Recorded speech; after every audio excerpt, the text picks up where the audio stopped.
सिर्फ और सिर्फ, मैं फिर दोबारा बता रहा हूँ कि पानी छोड़ देने से हुआ है। पानी छोड़ने से तमाम पब्लिक भ्रम में आ गई और उन्होंने ये कहा कि बगैर किसी सूचना के खुदाई कैसे हो रही है।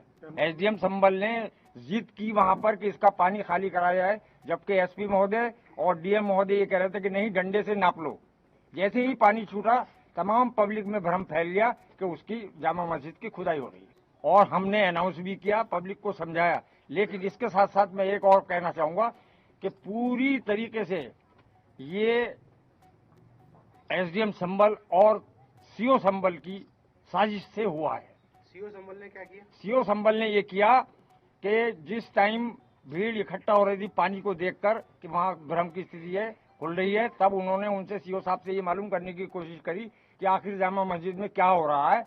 तो उन्होंने उन्हें गालियां दी और लाठीचार्ज करा दिया, और ये भी कहा कि अगर ज्यादा सवाल जवाब करोगे तो सबको ठोक दूंगा।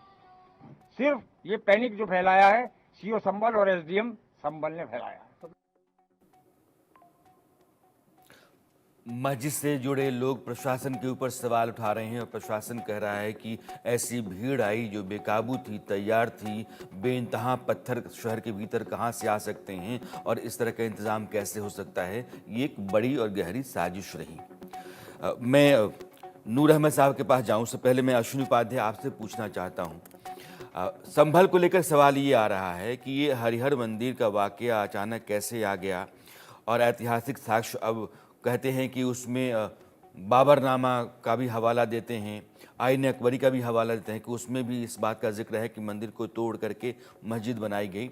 लेकिन ऐसे तो बहुत सारे बवाल खड़ा होते चले जाएंगे।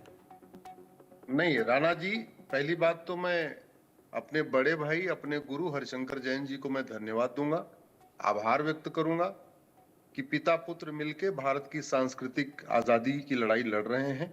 हमारा पूरा सपोर्ट है और पूरे देश को सपोर्ट करना चाहिए हरिशंकर जैन जी को, विष्णु जैन जी को। अब आते हैं मूल विषय पे। भारत संविधान से चलता है, संविधान में राइट टू जस्टिस है, संविधान में विवादों के समाधान के लिए कोर्ट बनी हुई है। ये जो कोर्ट है ये भी संविधान से चलती है और जज साहब जो फैसला करते हैं वो भी संविधान और कानून के दायरे में करते हैं। हरिशंकर जैन जी, उनके पुत्र विष्णु जैन जी को पूरा अधिकार है कोर्ट में जाएं, और सबको अधिकार है, हमें भी है, आपको भी है। नहीं, सवाल ये पूछा जा रहा है कि आप कोर्ट में गए, आपने अर्जी लगाई, उसी दिन कोर्ट का आदेश आ जाता है, उसी दिन कमेटी बन जाती है और उसी दिन सर्वे भी हो जाता है, इतनी जल्दबाजी कैसे हो गई? मेरा तो मानना है कि सारे मामलों में ऐसे ही होना चाहिए। भाई, right to justice fundamental right है, स्पीडी जस्टिस फंडामेंटल राइट है। मुकदमा 40 साल थोड़ी चलना चाहिए, 50 साल थोड़ी चलना चाहिए। जितने जल्दी सर्वे हो जाए, जितने जल्दी मुकदमा खत्म हो जाए, उतने जल्दी शांति आ जाएगी। जितने जल्दी सर्वे हो जाए, दूध का दूध पानी का पानी हो जाएगा।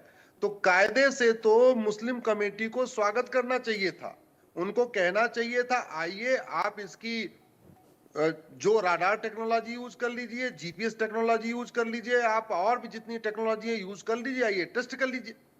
लेकिन जो ये विरोध किया है, अब ये जब तक मुकदमे का फैसला बाद में आता तब ये सिद्ध होता कि ये मंदिर है। लेकिन जिस तरीके से वहां पत्थरबाजी हुई है, पूरे देश नहीं दुनिया के मन में आ चुका है कि वो हरिहर मंदिर ही है।